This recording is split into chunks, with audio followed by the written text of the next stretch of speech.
Welcome, everyone. It's such a pleasure to have you all here and join us this evening. And I see that we've got even people from as far afield as France. So welcome, and we really hope that you enjoy this piece in the thought leadership series that we are offering for parents. Whilst I'm talking about parents, just to notify you that we are running offers in store for families to benefit at the moment on iPad as well as on Mac. Both of those purchases giving you free eye care in store at any of the stores nationwide or online, as well as 10% off most accessories. This evening, I am also co-hosting with a company called Future Proof Me. So iStore Education and Future Proof Me have collaborated on this to bring this thought leadership series to you. And for the purpose of this evening, I'd like to hand over to Darren Fox, one of the co-founders of Future Proof Me, because them as a company could be giving you as parents some support in answering any of the questions that may arise from tonight's session. Darren, over to you.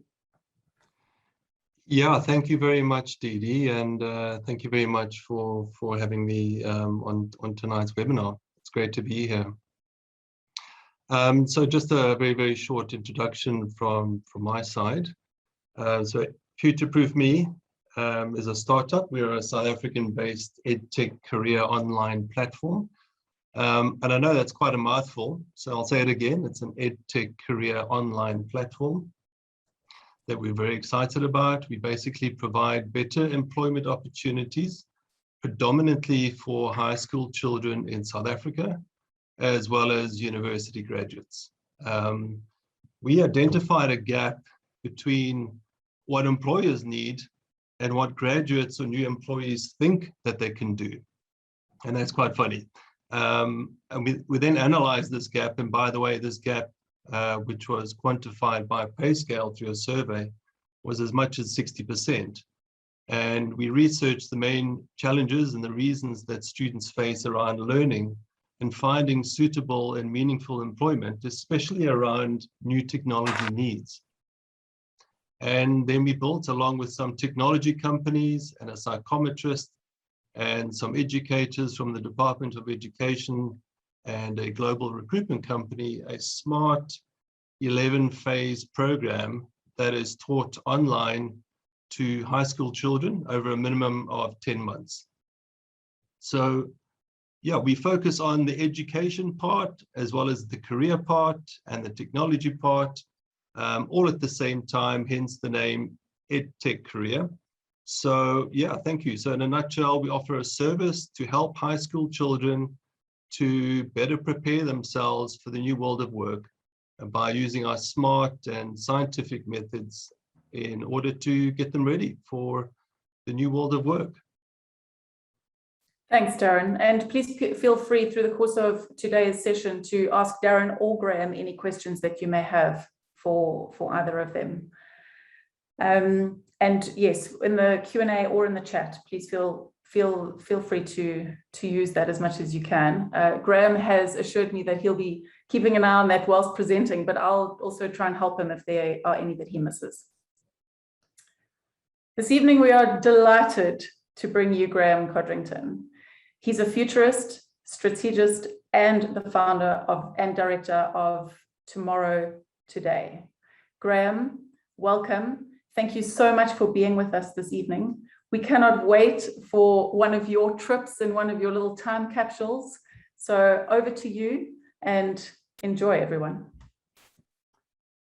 Thank you very much, Didi. It's great to be with you all. Can I just confirm, Didi, that you've stopped sharing your slides so that I am full screen for everybody to see? If you can't see me full screen, I'm not going to share my slides. I'm in my slides, and this is the way we do it in the future.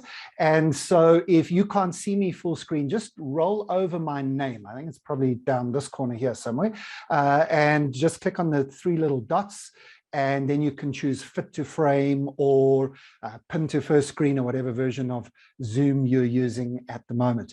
And as Didi said, we want this to be interactive.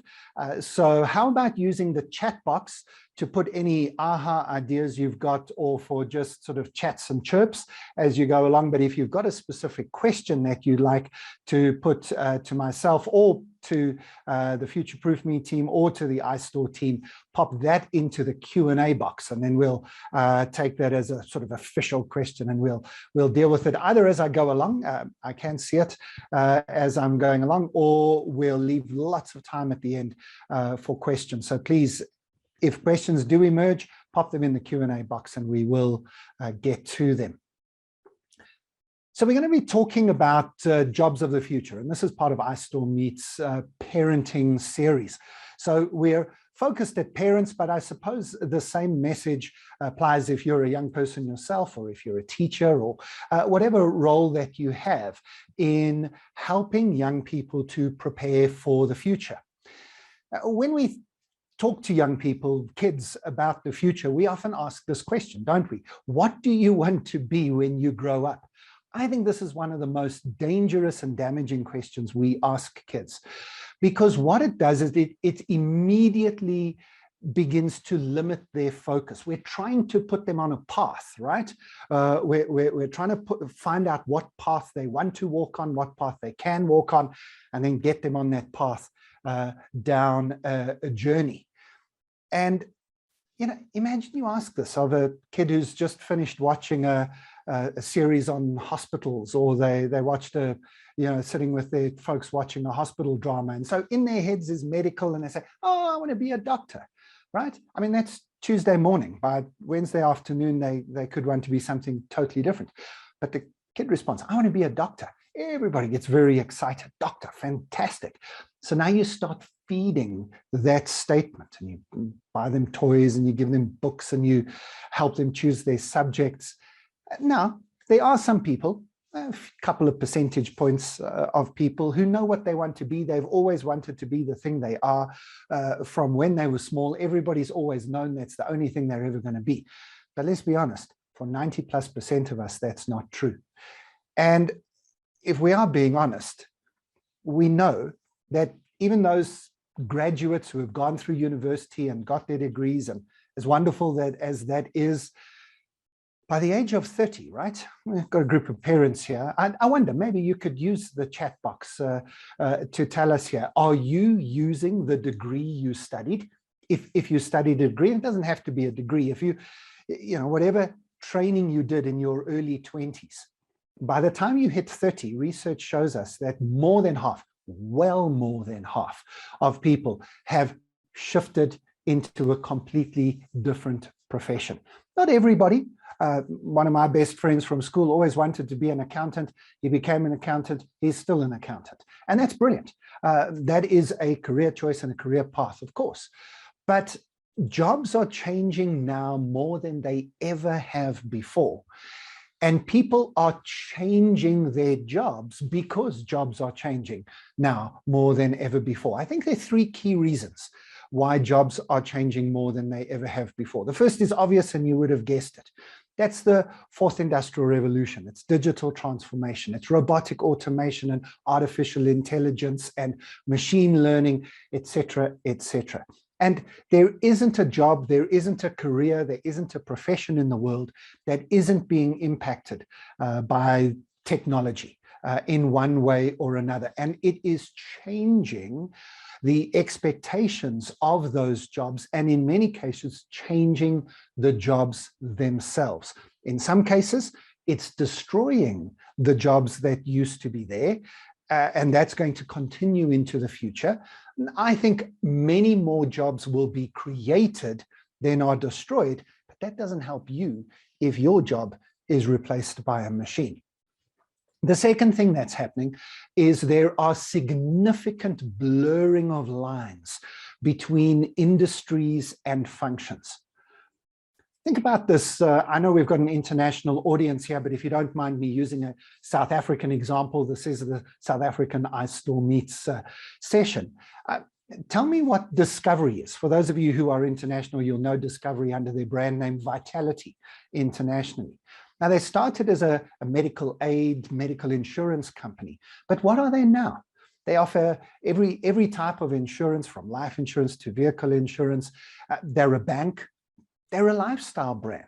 Then again, if you don't mind me using another South African example, this is an international award-winning bank. They've won the best bank in the world prize a number of times over the last 10 years. First National Bank, FNB, here in South Africa.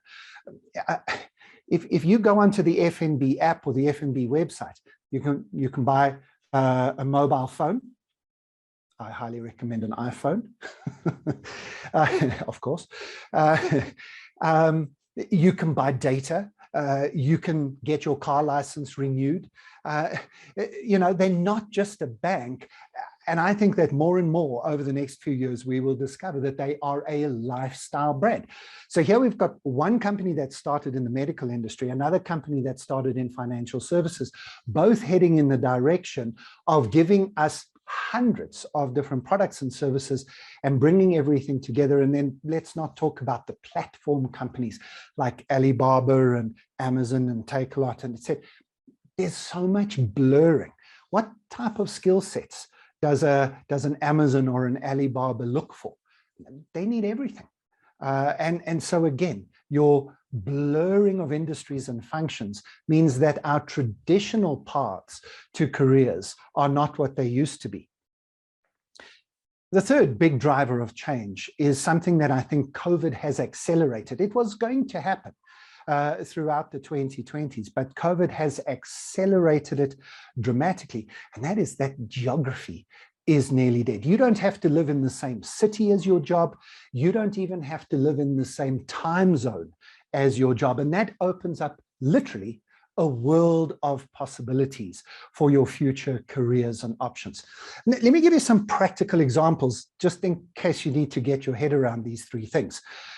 Take a doctor, for example.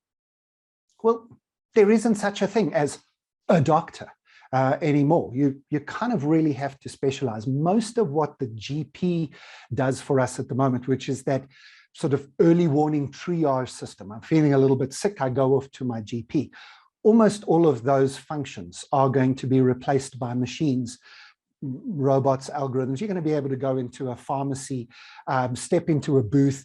It'll look in your eyes, it'll look in your ears, it'll look in your mouth. You can literally do it with a mobile phone. I mean, the cameras on these new phones are unbelievable. You can look in your throat, you can put it against your chest. This stethoscope is not anywhere as good as the microphone on a mobile phone. You just breathe in, breathe out, and now you've got a recording of this as well, which can then be checked by artificial intelligence. So we don't need the GPs, but the specialists are still there. But think about the specialists. These specialists in medical systems have to be really clued up in terms of data analytics. Even better if it's predictive data analytics, so that they don't wait for us to get sick before we get into the system. They keep us well. We actually don't have healthcare systems in the world. We only have sick care systems. You only get in the system when you are already sick. Wouldn't it be great if they used predictive data analytics to help us not get sick in the first place? And think about a surgeon who now, using robotics, can do surgery anywhere in the world. Doesn't have to be in the surgery, although of course I have to say to my South African friends, as long as Eskom doesn't switch the electricity off and the internet doesn't go down. You wouldn't want to be on the other side of the world from your surgeon when there's a break in transmission. So the point I'm trying to make, right, is that these three issues affect the medical system in multiple ways. And so if your child is interested in becoming a doctor, what would you do? Well, you'd say to her, you'd say, make sure you push yourself to the edge of the specialty that you're interested in. If you want to become a surgeon, make sure that you add robotics to your studies. You know, if you want to become a pulmonologist or a physician, make sure you add data analytics and computer systems to your studies. My dentist recently showed me that kids are not going to need braces anymore because he's got a 3D printing machine. You go in, he takes a 3D scan, It shows you where your teeth are now. You then agree where you want your teeth to be. It then shows you how long it's going to take you. And every few weeks you go back and he prints out a new mold and you put it in your mouth. No braces, no metal in your mouth. A beautiful process. Is he a dentist or is he a technologist? Blurring of the lines. So whatever the profession is, let me give you another example. Teachers, right? We've experienced this over the last 2 years. Teachers have suddenly had to step up during COVID and have had to become online facilitators, which most teachers have worked out is a fundamentally different skill set. Many of your kids have discovered that it's a fundamentally different skill set, and some of the teachers are good at it, and some of the teachers not so much. But the teachers that are good at it, doesn't this open up a world of possibilities for you? That you realize if you are good in front of the camera and you are able to do online work, well, now you don't have to be limited to the classroom that you're in. You don't have to be limited to only being a teacher at one school. You don't even have to be limited to the curriculum of your own country. You can get online and you can teach your subject and you can gather students and you can charge for it across the entire world. Okay, I'm not saying it's an easy thing to do, and I'm not saying it's the obvious thing to do, but it's an option, right? If you open your mindset to the fact that every career that we can think of is going to be impacted by these three trends. Want one more example, just in case, because it isn't just about graduates. I had a plumber come around to my house recently because we were having water coming in through the ceiling. Couldn't work out what was going on. So we get a plumber out, and we've got a double-story house, and he has to go back and come with a big ladder, you know, a 12-meter ladder, and he puts it up precariously against the side of the house, and he climbs up and he gets onto the roof and he's looking in the guttering and everything else. And he discovers it's the gutters. The gutters are clogged, and it's luckily it's not anything in the ceiling. It's just water sloshing back over into the ceiling because the gutters were filled. Wouldn't it have just been a whole lot better if he had brought a drone with him? Pop a camera on the drone, throw it up in the air, do a whiz around the gutters. It is the most obvious thing that could have happened. He doesn't have to risk his life. And really, drones with cameras on them don't cost a lot of money. You see what I'm saying?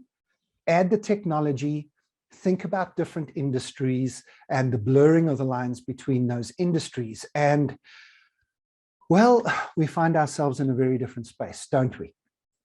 So, how should we prepare ourselves and our children for this future? What I could have done with this session is just given you a long list of jobs that are going to disappear, jobs that are in danger from robotics, and then giving you another long list of jobs that are going to emerge. I mean, that would be interesting. I look at those lists all the time, but hey, Google will be your friend. You can go online and you can search for those, and you know, any list is as good as any other in terms of the guesses about which jobs are going to be there and which jobs won't. But I wanted to go further than that. I think there are 5 things that you can do, 5 things that you need to do to help your kids, maybe even help yourself, by the way, to prepare for the jobs of the future, whatever those jobs might be. 5 things. The first of those is a mindset shift. Look, this is tough, right? We are the first generation of parents. I'm a parent. I have 3 daughters, and they're older teenagers and young adults. They're all still studying. And yeah, we are the first generation of parents who know for sure that we've got no idea what is in store for our kids in terms of their careers and their job prospects. Our parents didn't actually know what was in store for us. The world has changed dramatically since computers arrived. I'm just 50 years old, and I've just started articles in the early 1990s, and there were still fax machines and photocopy machines. There was even a typing pool when I started. I sound ancient, but there was no email, there were no mobile phones when I started, and I feel like I'm a dinosaur from a different era. But I've tried to keep up, and I think our generation is sort of just about keeping up. Our parents didn't know that the future was going to change.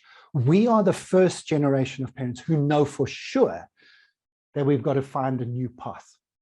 Unfortunately, we are still, many of us, stuck in the, no, what do you want to be when you grow up? Lawyer, doctor, engineer, accountant, actuary, vet, or architect, choose from any one of the above. And it's hard. It's really hard to be in a space where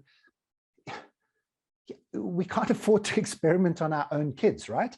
Because it's like an 18-year-long experiment, and if you get it wrong, you don't get a do-over. And so a lot of us kind of have a sense that there's a new path and that we must find a new path, but we're a little bit too scared to really commit to it, to really give it a go.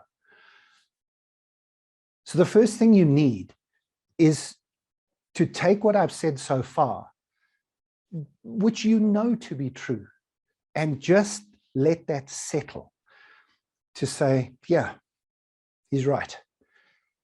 And that is the first step on the new path.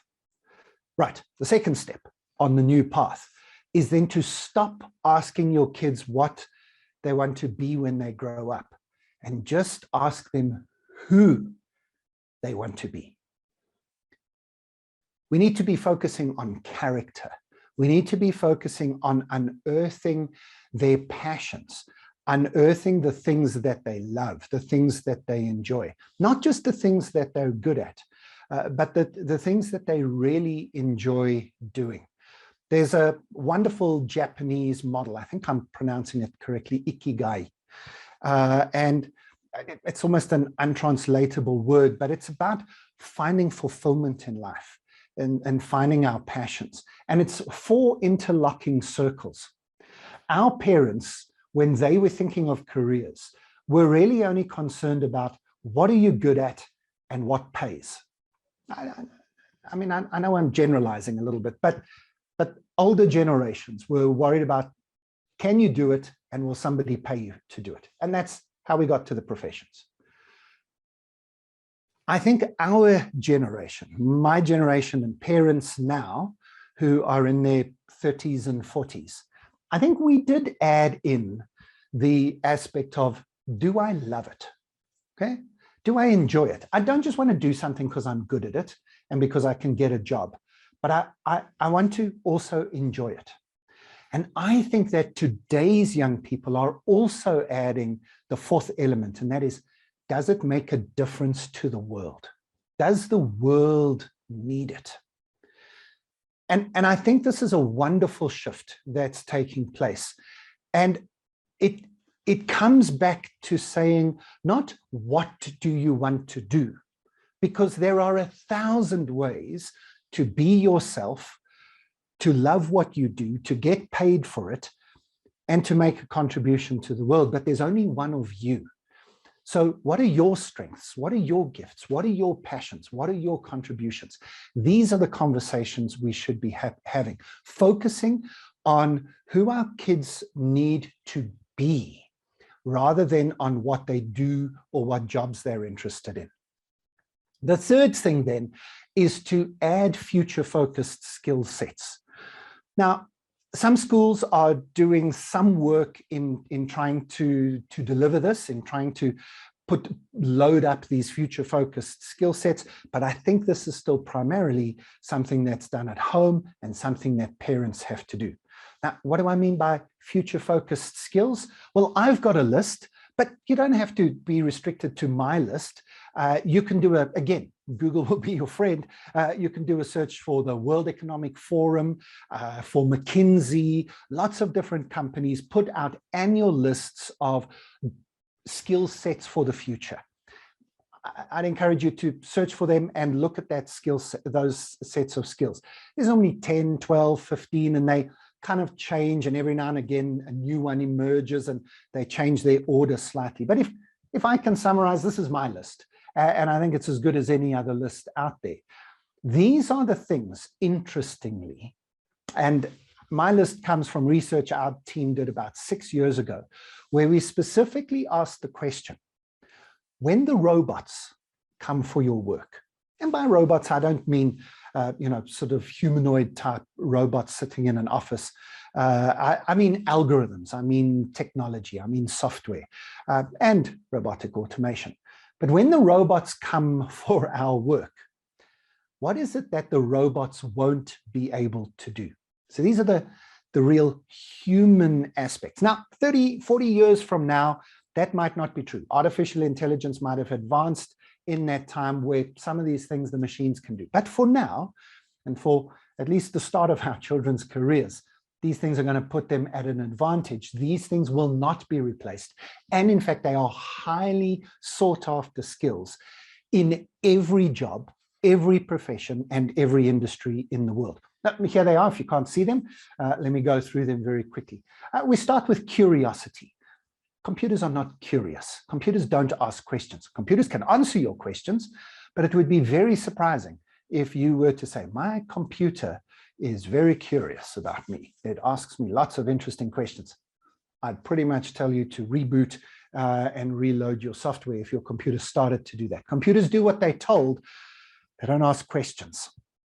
Curiosity is an intensely human thing. Then, in our curiosity, we identify problems, right? And not problems that might be complicated, like a massive maths equation. Computers can solve complicated problems. It's complex adaptive problems that computers have hassles with.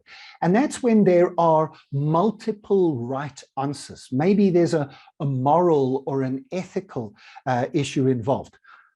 Like for my South African friends, possibly who to vote for next Monday. I don't think a computer algorithm is going to give you the right answer because there probably isn't a right answer. There's choices that have to be made and problems that need to be solved. We've got to teach our kids complex adaptive problem solving techniques and skills. I think a lot of people missed out on that. And we've seen the effects of that over the last 18 months. They said that access to information is what the problem is in the world. Well, the internet has proved that wrong. It's a lack of logical analysis, complex adaptive thinking. That's part of the problem in the world. Right. That then leads to creativity and intuition. If we now see what the problem is and we've got to choose between multiple options, we might need some creativity and intuition there. Then personal intelligence, maybe you prefer to use the label emotional intelligence, knowing who you are, being resilient, having empathy, being confident in your own skills and strengths. Diversity intelligence.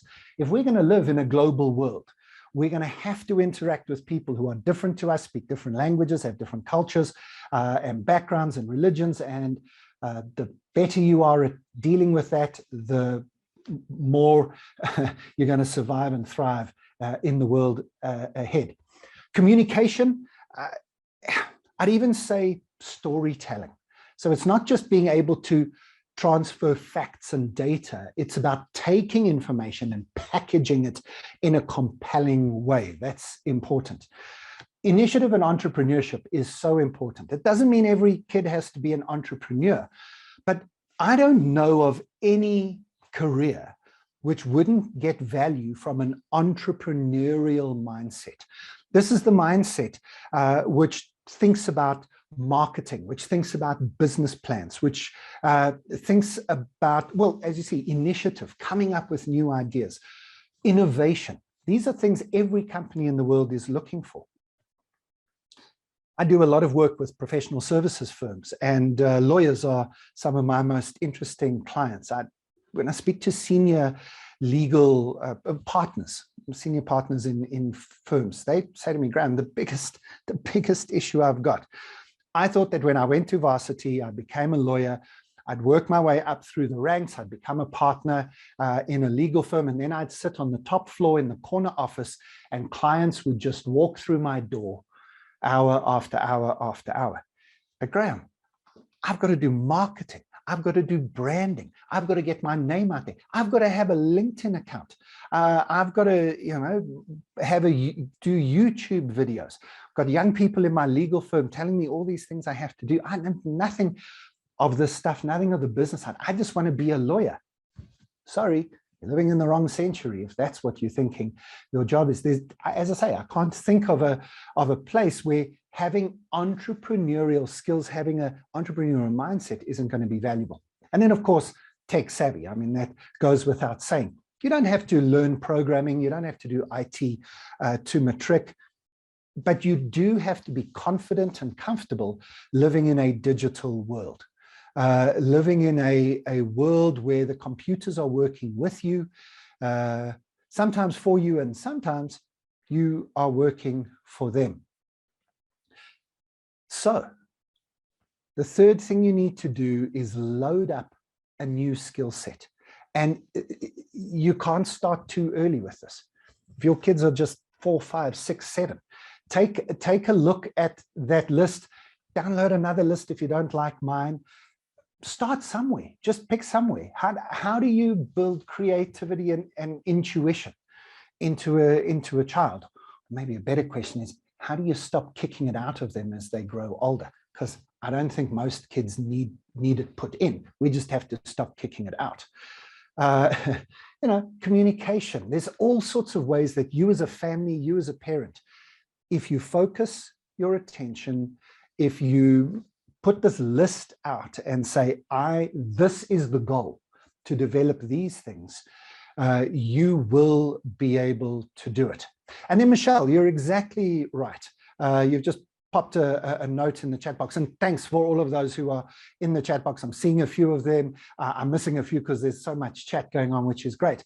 But Michelle, you're exactly right. Parents have to model this stuff as well for our kids. The fourth thing that you can do. So are you following me here? The first thing you need to do is get a mindset shift that our children have to walk a different path from the path that we walked and the path that was laid out for us. The second thing that we need to do is focus on who they are, not what they do. The third thing you have to do is get a set of skills, future focused skills that you're trying to help them to develop.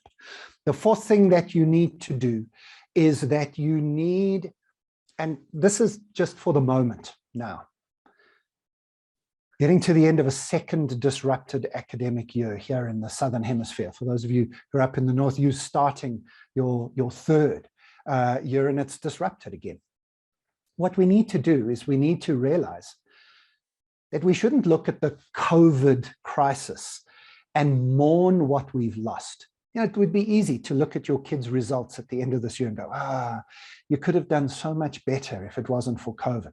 Or to look at what your kid is studying and the decisions the teachers have made and said, you've missed out on so much stuff. Yes, they have, and it is worth mourning, and you know, sure, we mustn't cover up the fact that it's been a really tough 2 years.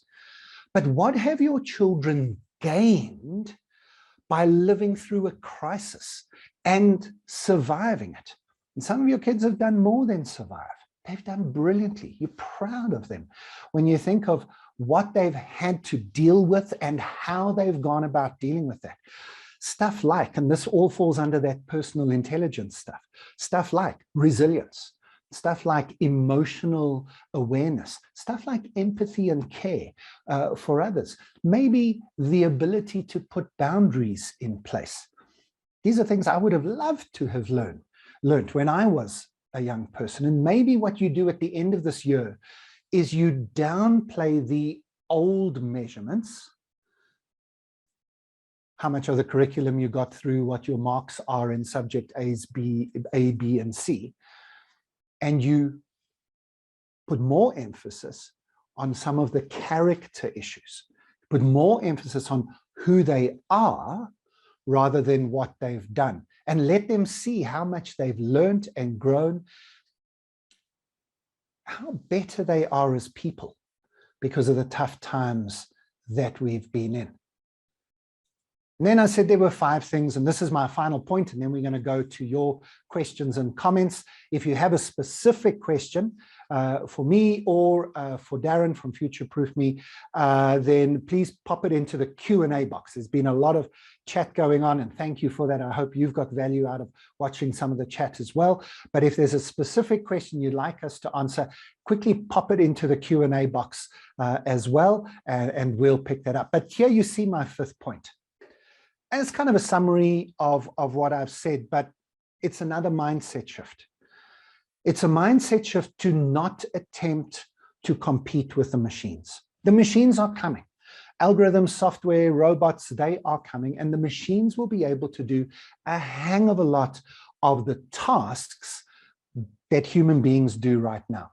The good news is it's most of the crappy tasks that most of us don't like doing anyway. Month-end reconciliations, audits, tax calculations, discovery in the legal environment, climbing up on a roof and checking whether the guttering is clogged up.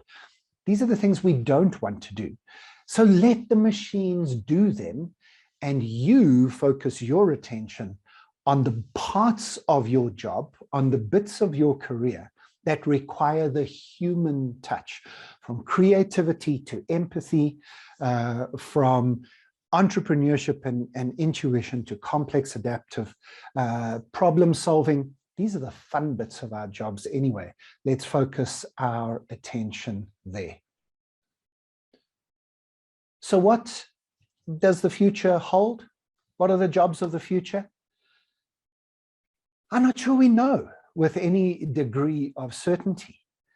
But what we do know is that there is space for us as humans in every sector, in every industry, in every part of society. And that if we raise children who are able to deal with whatever comes their way, and who are in the process of developing and mastering the types of skills that robots and machines can't do, then no matter what choices they make and no matter which path life takes them on, they'll be able to survive and hopefully thrive in that as well. Just let me give you my contact details if you're interested in connecting with me. I don't do career counseling, I don't do coaching, but I do put out a lot of resources that I think you'll find helpful. I do a lot of work in providing resources for parents to use. Find it on my YouTube channel and LinkedIn. It's all there for free for you to take some of these ideas, some of these thoughts. There'll be videos that you can watch with your kids that will spark conversation. That's what I love doing. I catalyze thinking and get people to look at the future. But now, Didi, if I can invite you back in, let's have a look at what questions have come through for us, and we can make sure we have a conversation here with people as well. Yeah, Graeme, thank you for that. The chat has been going off all the way through, and I'm sure you could definitely not be keeping up with that. So no, I realized quite early, Didi, that this was a talkative crowd, and I was trying to pick out 1 or 2 things that were said, but thank you, everybody. That's and how exactly wonderful. The benefit of a digital channel, and you've all used it well. So I hope you've all added value to each other in your comments in the chat this evening. Absolutely. So, Graeme, there are a couple of questions. I think one of them that I want to put to you, and then there's another one that I think Darren is probably best placed to answer. But whilst I've got you, in a world of standardized tests, the value of matric results, degrees, and MBAs, how do we get education to truly reflect these blurred lines? I mean, there's a long and a short answer to this, and I hope I don't mess it up by trying to give you the medium version. We've kind of almost got to reverse engineer the whole education system. A lot of university degrees are structured for the professions that they support. I started life as an accountant, so that's the easiest one to come to mind. But, you know, the SAICA, the South African Institute of Chartered Accountants, works hard with all the universities to help them shape the BCom so that the graduates emerge are the type of people that the profession wants. Then the universities reverse engineer 3 or 4 years worth of study, and then they work out, well, what's the minimum entry requirement that we're looking for? And that's essentially where we get our matric certificate from. So the whole system is based on what the professions want at the far end. The problem is that a lot of the companies on the far end are saying, we're not getting what we want at the moment. Companies, all of them, I mean, Apple's one of those companies, have said, you don't need a degree to work for us. 10 years ago, we only hired graduates. Now we do our own tests. We check for these future skills, and we bring you in and we give you all the other skills that you need. And I think we're in I think it's a 10-year period. So it's really rough to kind of be 16 to 24 years old at the moment, because I think we're in a process of shifting. And I think COVID is going to accelerate this. I mean, we're seeing this in South Africa, UCT shifting online monstrously, lots of other places are doing it. Guys like Future Proof Me and Darren are coming in as alternative providers of some of these skills. Yeah, I know I'm not really answering the question, but I just think standardized tests are not useful. And if you can get a good matric and you can go to university and you can get a good university degree, you're building a nice foundation, and then you've still got to do everything else I was talking about today. If you don't get a matric, who cares? Build on whatever foundation you've got, and I promise you, you'll be fine. So, you know, as long as the skill set I've been talking about tonight is built, doesn't really matter whether the foundation's a matric or a school leaver certificate or just basic literacy. You know, make your own way. It's a whole new world. There's new paths available. Yeah, and I think following on from that, this question for you, Darren, it's actually the tail end of that. Absolutely. Is, do formal qualifications still have a place in the future world of work? You know, I've got so much stuff racing through my mind at the moment, and Graeme, I loved your answer there, and I'm going to try and flow in from your answer into my answer. So I've got a couple of things I wanted to say, and maybe just out of clarity, when we talk about formal education or formal qualifications, we're talking about qualifications that are registered on the National Qualifications Framework versus non-formal qualifications, which are generally less than 1 year, or in academic terms, generally less than 120 credits. Now, of course, this is where all the excitement's happening. This is where all the activity is happening. But to answer that question, yes, formal education and formal qualifications are important. At the very least, formal education gets you to think properly, okay? So if you have chosen the wrong thing, and you go through 3 years and you come out at the end, you think, oh my dear, I've just done the wrong thing. It's okay, don't panic, because the structure of these formal qualifications are done in such a way that it really does get you to think critically and creatively and solve problems. In formal education, of course, you have professional qualifications. Okay, so something like a BCom or a BA wouldn't be regarded as a professional qualification, unless, of course, you're doing a BCom in accounting and you end up registering as a chartered accountant, or as Graeme was talking about, you know, going into the legal studies. But a professional qualification would be like engineering, to become a dentist, to become an architect, to become a psychologist. In other words, you end up registering as a professional, and that space is critical. However, having said that, and going on from what Graeme was saying, is we're seeing the shift at the moment, where the rate of change coming out of your technology companies has now got to this critical stage where the poor universities can't keep up. So the change is so rapid now. And I've been in this, in higher education for over 20 years. You've got your academics who are trying to build and create modular and academic outcomes to obviously try and match industry needs. But it takes a long time to do that.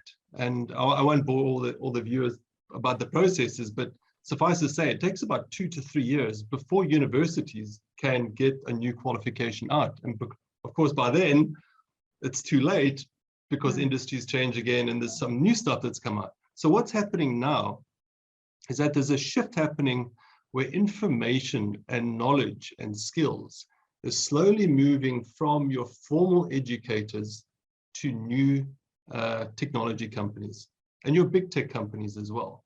And they are dictating the outcomes that they need right now. And then they're partnering with online education platforms like Coursera, Future Learn, EDX, Udemy, etc., etc. And they can quickly get those, let's call them those outcomes, plugged into these platforms really, really quickly. And two companies that are doing this extremely well at the moment is Microsoft and LinkedIn. Of course, Microsoft owns LinkedIn. So what they've got a really, really slick system. And I think this is possibly one of the models going into the future, is that you've got Microsoft who says, hey, come and study with us, because we've got some really cool courses online that you can study. It's standardized across the world. So it doesn't matter where you, and going back to Graham's point, doesn't matter where you sit in the world, you study that course. And as soon as you graduate, as soon as you finish that course, LinkedIn is already there. And you know what LinkedIn does, of course. So they're linking you up with all these potential employers in the back end. And so that raises questions about, where's the recruitment industry going?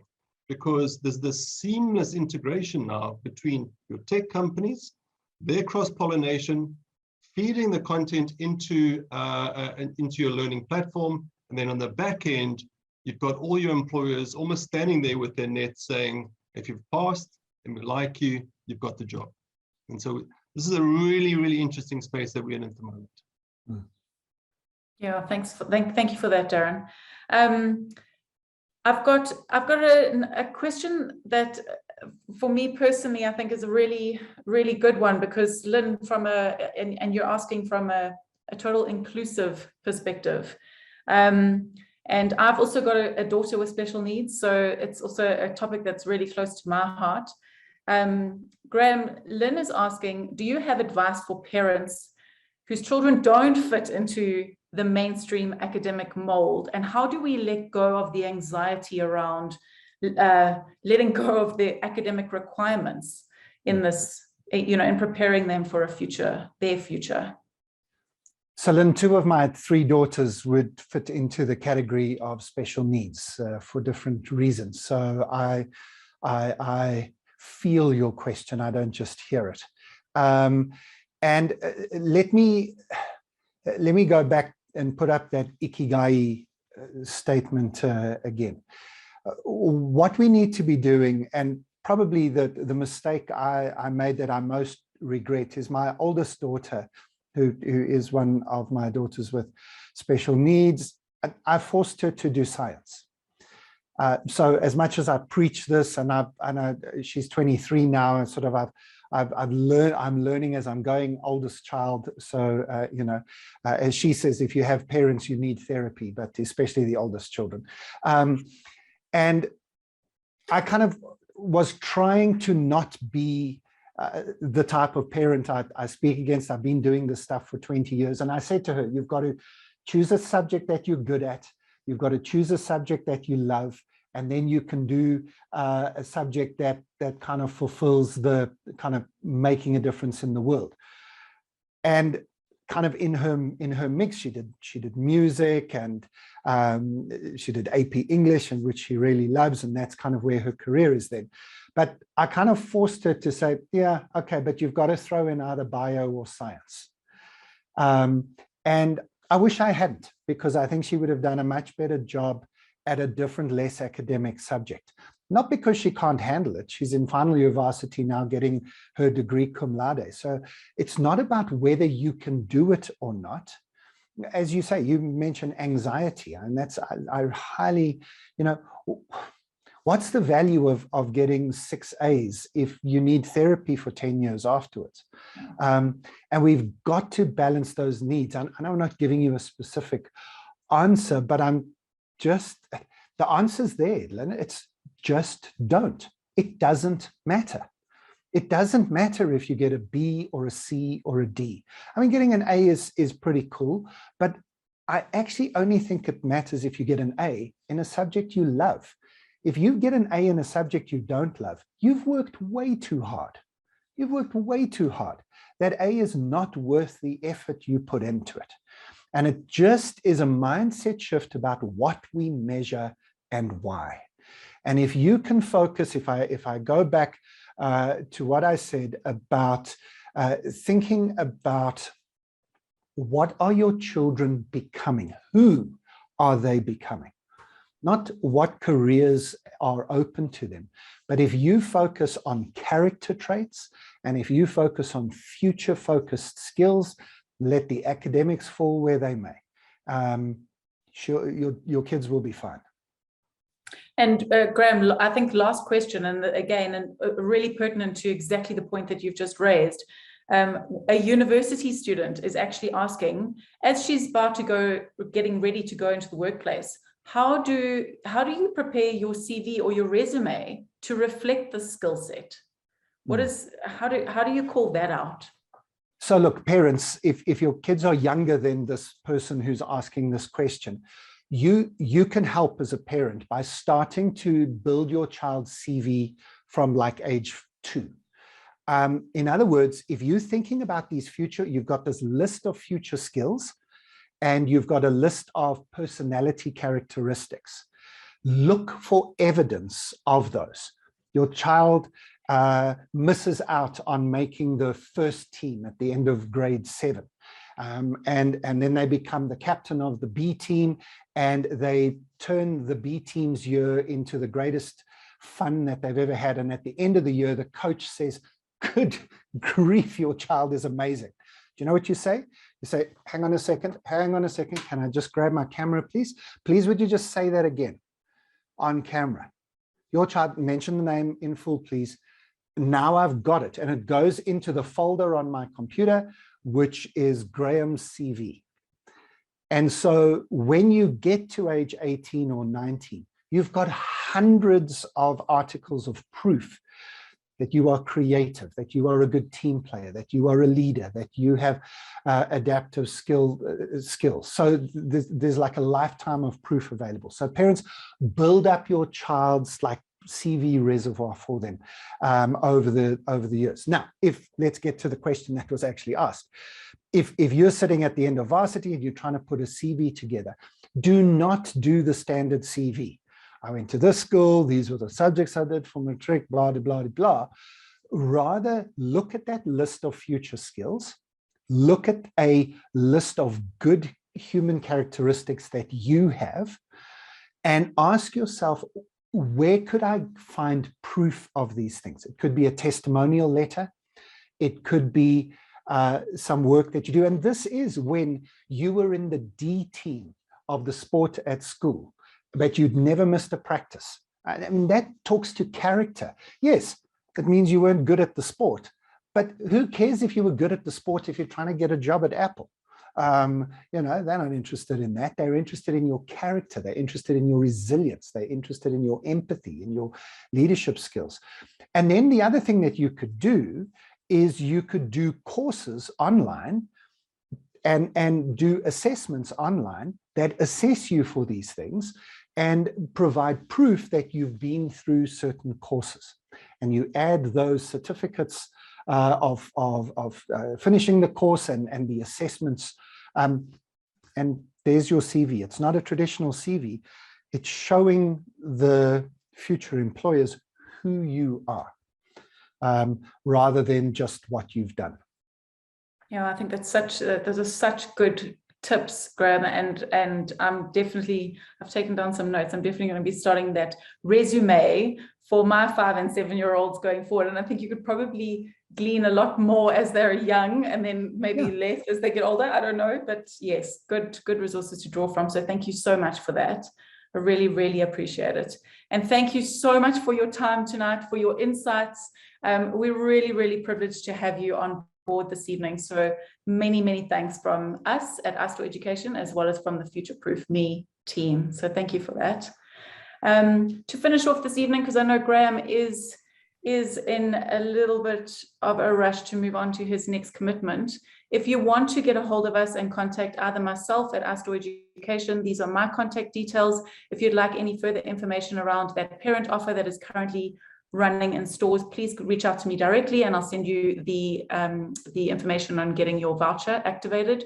as well as if there's any questions that you have for Darren.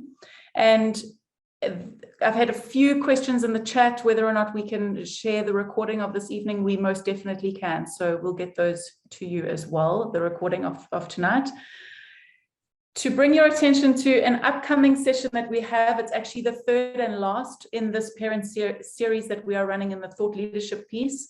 We are hosting Tom Hall in 2 weeks' time. He is the managing director of Lego Education, and he'll be talking to us about how those little blocks that we've all loved so much over the years are really being used for playful learning. And just a new and different way of using Lego in the learning space. And that's it from us for this evening. So thank you so much for joining us, and to Graeme again, thank you for your time. And we look forward to having you back for other sessions, and as well as to our people that have joined us this evening. To all the parents out there, thank you for joining, and we hope to see you again soon. Good night.